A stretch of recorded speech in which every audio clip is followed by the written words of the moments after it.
Student today we are doing 7th class science chapter 4S। ये एक summary video है जिससे कि पूरे चैप्टर का आपको थोड़ा सा रिव्यू मिल जाएगा। सबसे पहले हम देखते हैं हर्ब, शर्ब्स, ट्री, क्लाइंबर और क्रीपर्स क्या होते हैं। हर्ब्स जो होते हैं ये ग्रीन स्टेम होती हैं, ग्रीन कलर की होती हैं, टेंडर होती हैं। टेंडर का मीन्स होता है कि काफी नाजुक होती हैं और शॉर्ट स्टेम होती है। इनके एग्जाम्पल हैं wheat, rice, tomato, radish, carrot and ginger. ये देखिए आपको दिखाई दे रही है यहाँ पे। देन आ गए हैं शर्ब्स। शर्ब्स जो होती है वो वुडी स्टेम होती है। जैसे हर्ब्स में अभी तक हमने देखा ग्रीन कलर की स्टेम होती है, ये वुडी मतलब ब्राउन कलर की स्टेम हो जाती हैं। काफी सारी मेन स्टेम जो है ग्राउंड से ही अराइज हो जाती हैं, जैसे कि यहाँ पर दिखाई दे रहा है। यहाँ पर एक सिंगल है यहाँ पर, और यहाँ पर काफी सारी स्टेम्स जो है अराइज हो गई हैं ग्राउंड से ही।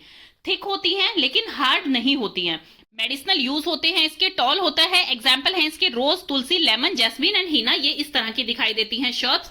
देन है ट्री। ट्री आप सबको ही पता है, वुडी ट्रंक होती है उसकी, जो कि हार्ड होती है, थिक स्टेम्स होती हैं इसकी। टॉलेस्ट होता है, मतलब कि हर्ब और शर्ब दोनों से बड़ा होता है। प्रिवेंट सोइल इरोजन, ये सोइल इरोजन को भी प्रिवेंट करता है। सोइल इरोजन का मतलब है जैसे कि सोइल जो है बह जाना, उसको प्रिवेंट करता है। कैसे करता है?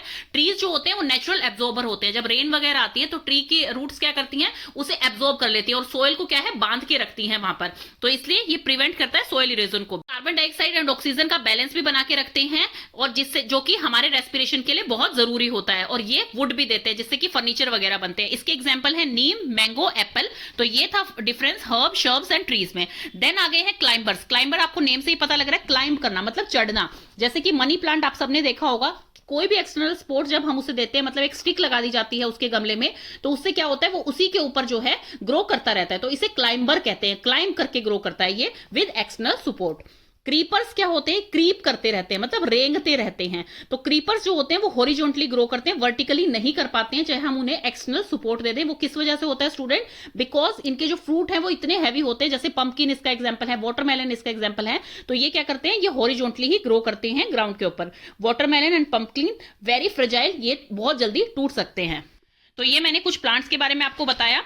अब हम देखते हैं कि फॉरेस्ट जो होता है उसमें कुछ टर्म्स दे रखी हैं। सबसे पहले देखते हैं कितनी लेयर्स होती हैं इनके ट्रीज की। सबसे पहले है फॉरेस्ट फ्लोर, जैसे आपको नेम से ही पता लग रहा है, जो कि फ्लोर पे होते हैं, बिल्कुल ग्राउंड लेवल पे जो होते हैं उन्हें कहा जाता है फॉरेस्ट फ्लोर पे वो ट्री हैं। तो वो ज्यादातर क्या होते हैं, जब वहां पर डीकम्पोज हो जाती हैं, लीव्स हैं, एनिमल्स हैं, मतलब जैसे एनिमल डेड हो जाते हैं, लीव्स गिरती हैं जो, तो वो डीकम्पोज होती हैं धीरे धीरे। डीकम्पोज होने के बाद वो सॉइल में मिक्स होती है, उन्हें न्यूट्रिएंट देती हैं, और वो सपोर्ट करती हैं कई तरह के छोटे छोटे प्लांट्स को, सीडलिंग्स को, जैसे मशरूम हो गई, ग्रास हो गई, तो वो वहां पर उगती हैं। देन उसके बाद आगे है अंडर स्टोरी। अंडर स्टोरी में क्या आते हैं, जैसे बुशेस हैं, शर्ब्स हैं, वो सारे अंडर स्टोरी वाले में आते हैं। ये देखिए यहां तक जो साइज होता है वो अंडर स्टोरी में आ रहा है। देन है कैनोपी। कैनोपी जैसे आपको पता लग रही है, ये अम्ब्रेला लाइक स्ट्रक्चर होती है।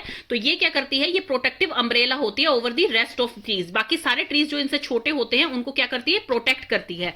देन उसके बाद आता है एमरजेंट लेयर। एमरजेंट लेयर हर जगह नहीं मिलते हैं स्टूडेंट, ये सिर्फ ट्रॉपिकल रेन फॉरेस्ट वाले एरिया में मिलते हैं, जो कि नियर इक्वेटर, इक्वेटर के आसपास जो एरिया होता है वहां पर मिलते हैं ये। और ये क्या करते हैं, ये एक टावर होता है ओवर दी कैनोपी। कैनोपी से भी बड़े होते हैं ये। और ये स्कैटर्ड ट्री होते हैं, मतलब ऐसा नहीं होता डेंस होते हैं बहुत ज्यादा, ये स्कैटर्ड ट्री होते हैं और मिलते कहां है, सिर्फ ट्रॉपिकल रेन फॉरेस्ट वाले रीजन में। अब हम देखते हैं क्राउन, जिसकी हम अभी बात कर रहे थे, ऊपर वाला जो एरिया होता है ट्रीज का, उसे क्राउन बोला जाता है। क्राउन्स कितने टाइप के होते हैं वो हम देखते हैं।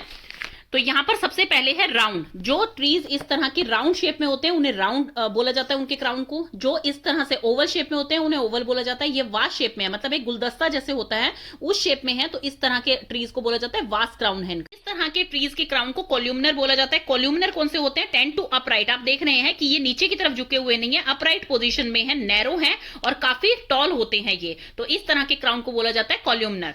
देन उसके बाद आता है वीपिंग क्राउन। वीपिंग क्राउन कौन सा होता है, जिसकी ब्रांचेस जो हैं ग्राउंड को टच कर रही होती हैं, उस तरह के ट्री को बोला जाता है वीपिंग। देन उसके बाद आता है स्प्रेडिंग। स्प्रेडिंग जैसे आपको दिखाई दे रहा है, जिसकी ब्रांचेस जो हैं वो बहुत ज्यादा स्प्रेड हो रही है, वाइड स्प्रेड हो रही है, उन्हें बोला जाता है स्प्रेडिंग क्राउन। देन है पिरामिड, जो कि पिरामिड शेप का होता है, ऐसे ट्रायंगल शेप का होता है, उसे बोला जाता है पिरामिडल क्राउन। तो इसमें कुछ टर्म्स हैं जो कि पूरे चैप्टर में आपको काम आने वाली हैं। सबसे पहले आप इस डायग्राम की हेल्प से देखिए, आपको पूरा चैप्टर अच्छे से समझ आ जाएगा। नीचे क्या होते हैं, डीकंपोजर होते हैं, जो किसमें मिक्स हो जाते हैं, सोइल में मिक्स हो जाते हैं। डीकंपोजर क्या होते हैं स्टूडेंट, डीकंपोज जैसे कि डेड एनिमल्स हैं, डेड लीव्स हैं, वो जब नीचे गिरती हैं और कई दिनों तक वहीं रहती हैं। पहली बात तो जो डेड एनिमल्स होते हैं वो कई एनिमल्स का फूड बन जाते हैं, जैसे कि वल्चर हो गया, क्रो हो गया, जैकल हो गया, वो उन मरे हुए एनिमल्स को खाते हैं, उन पे फीड करते हैं। लेकिन कुछ पार्ट्स उनके फिर भी बच जाते हैं। जो पार्ट लेफ्ट ओवर बच जाते हैं वो इंसेक्ट उसको खाते हैं। इंसेक्ट उसको खाते हैं तो फिर क्या करते हैं वो, और थोड़ा सा पार्ट जो बच जाता है वो डीकंपोज होता है, और वो किस कलर में डीकंपोज हो जाता है, डार्क ऑर्गेनिक मटेरियल में डीकंपोज हो जाता है, इस कलर का मटेरियल बन जाता है जो सॉइल में मिक्स हो जाता है, जिसे कि ह्यूमस कहा जाता है। तो वो क्या करता है, वो सॉइल को और भी ज्यादा फर्टाइल बनाता है। तो इससे हमें क्या समझ आया, जो डीकंपोजर्स होते हैं वो क्या होते हैं, माइक्रो ऑर्गेनिजम्स होते हैं जो कि कन्वर्ट करते हैं डेड एनिमल्स और प्लांट्स को ह्यूमस में। और ह्यूमस क्या प्रोवाइड करता है, न्यूट्रिएंट प्रोवाइड करता है सॉइल को। तो वो जो डार्क कलर के पैचेस आपको ग्राउंड पे दिखते हैं वो ह्यूमस होती है। देन सेकंड चीज है कि जो फॉरेस्ट होते हैं वो क्या करते हैं, सन की प्रेजेंस में क्या होता है, कार्बन डाइऑक्साइड का इन होता है, ऑक्सीजन वहां से निकलती है। तो इस प्रोसेस को क्या बोला जाता है, फोटोसिंथेसिस, जिसमें कार्बन डाइऑक्साइड और वाटर रॉ मटेरियल होते हैं जो कि प्लांट लेता है, और सनलाइट की प्रेजेंस में, क्लोरोफिल की प्रेजेंस में लीफ के अंदर ये रिएक्शन होती है जिसे कि फोटोसिंथेसिस प्रोसेस बोला जाता है। और इससे ग्लूकोज मिलता है जो कि स्टार्च की फॉर्म में आपके ट्रीज का फूड होता है और उसमें स्टोर हो जाता है।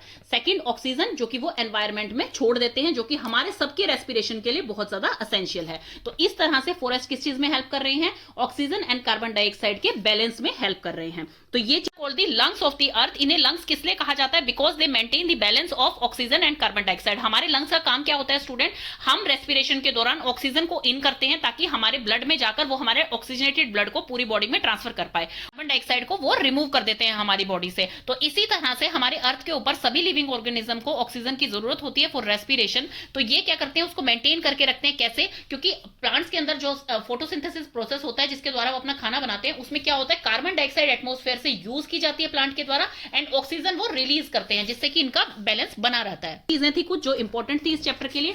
एंड यस, जब रेन आती है, जो वाटर साइकिल होती है, वाटर साइकिल में क्या होता है, सबसे पहले इवेपोरेशन होता है। जब गर्मी बहुत ज्यादा बढ़ जाती है तो क्या होता है, इवेपोरेट होता है वाटर। इवेपोरेशन होने के बाद इवेपोरेशन होता है, इवेपोरेशन के बाद क्या होता है, कंडेंसेशन प्रोसेस। कंडेंसेशन में क्या होता है, वेपर्स दोबारा से ड्रॉपलेट में कन्वर्ट होते हैं। देन प्रेसिपिटेशन होता है जो कि रेन की फॉर्म में, आइस की फॉर्म में आपके अर्थ पे दोबारा से आती है। तो उसमें क्या होता है, फॉरेस्ट में अगर ज्यादा से ज्यादा ट्रीज होंगे तो क्या होगी, हैवी रेनफॉल भी जो होगी, क्योंकि ट्रीज क्या होते हैं, नेचुरल एब्जॉर्बर होते हैं, वो नेचुरली एब्जॉर्ब कर लेते हैं वाटर को और अलाउ टू सीप। तो उससे कितने बेनिफिट होते हैं, एक तो वो फ्लड नहीं आने देते। सेकंड थिंग है कि सोइल का इरोजन, मतलब सोइल जो बहती है उसको खराब नहीं होने देते हैं, सोइल को भी बांध के रखते हैं वो। नेक्स्ट थिंग है कि इतने सारा जो रेनफॉल आ रही है, ये क्या है, नेचुरल एब्जॉर्ब करके उसको सीप, मतलब नीचे ग्राउंड वाटर में भेज देते हैं, जिससे कि हमारे को जो सप्लाई मिलती है वो ग्राउंड वाटर से ही मिलती है। तो कितने सारे बेनिफिट है इसके अगर फॉरेस्ट रहेगा तो अब हम देखते हैं फॉरेस्ट के क्या क्या एडवांटेज है अगर फॉरेस्ट होते हैं। तो फॉरेस्ट क्या करते हैं, मेंटेन करते हैं वाटर साइकिल को, मेंटेन करते हैं balance carbon dioxide and oxygen का, फूड चेन बैलेंस रहता है। फूड चेन क्या होती है स्टूडेंट, क्या होती है, जैसे हमने पढ़ा था, एक होते हैं ऑटोट्रॉफ्स, एक होते हैं हेटेरोट्रॉफ्स। ऑटोट्रॉफ्स कौन होते हैं, जो अपना खाना खुद बनाते हैं, जो कि प्लांट्स होते हैं, वो प्रोड्यूसर होते हैं। तो वो प्रोड्यूस करते हैं खाना, फिर कोई तो कंज्यूमर होता है उनके बाद, क्योंकि हेटेरोट्रॉफ्स का मतलब क्या है कि दूसरों पे डिपेंड होना, मतलब खाने के लिए दूसरों पे डिपेंड होना। तो इसमें क्या होता है, प्रोड्यूसर क्या है, प्लांट है। देन उसके बाद प्लांट को किसने खाया, एनिमल ने खाया, जो कि हर्बीवोरस हैं, जो सिर्फ प्लांट खाते हैं। देन उसके बाद उस एनिमल को किसने खाया, जो कार्निवोरस हैं, जो एनिमल पे फीड करते हैं। तो ये क्या करता है, ये फूड चेन की बैलेंस बना के रखता है। क्यों, क्योंकि ये एक नेचुरल हैबिटेट प्रोवाइड करता है एनिमल्स को। तो इस तरह से फूड चेन बैलेंस रहती है। अगर फूड चेन कहीं पे भी ब्रेक होती है कि कोई भी एनिमल वहां से कम हो जाता है, जैसे कि मान लीजिए एक फूड चेन है जिसमें कि प्लांट को डियर खा रहा है, डियर को लॉइन खा रहा है, तो इस तरह से अगर मान लीजिए वहां से बीच में से डियर हट जाता है तो वो फूड चेन पूरी डिस्टर्ब हो जाती है। देन ये मेडिसिन के लिए भी यूज होता है, जैसे कि तुलसी है, अश्वगंधा है, ये सब मेडिसिनल पर्पस वाले ट्रीज होते हैं। नीम हो गया, काफी सारे ट्री हैं से फर्नीचर देते हैं। हमें वुड जो मिलती है वो कहां से मिलती है फर्नीचर के लिए, वो ट्रीज से ही मिलती है। ये गम प्रोवाइड करते हैं। देन ये नेचुरल हैबिटेट होता है एनिमल्स के लिए। कंट्रोलिंग फ्लड, फ्लड को कंट्रोल करता है, जो ऊपर हमने देखा कि कैसे रेन आती है और कैसे ये नेचुरल एब्जॉर्बर है, तो ये फ्लड को कंट्रोल करता है। देन रिड्यूस करता है नॉइज पोल्यूशन को भी, प्रोटेक्ट करता है सोइल को, जो मैंने आपको पहले बता दिया कि सोइल इरोजन से उसको बचाता है सोइल को, तो ये सोइल को भी प्रोटेक्ट करता है। तो इसके इतने सारे बेनिफिट है स्टूडेंट। तो ये थी एक समरी वीडियो।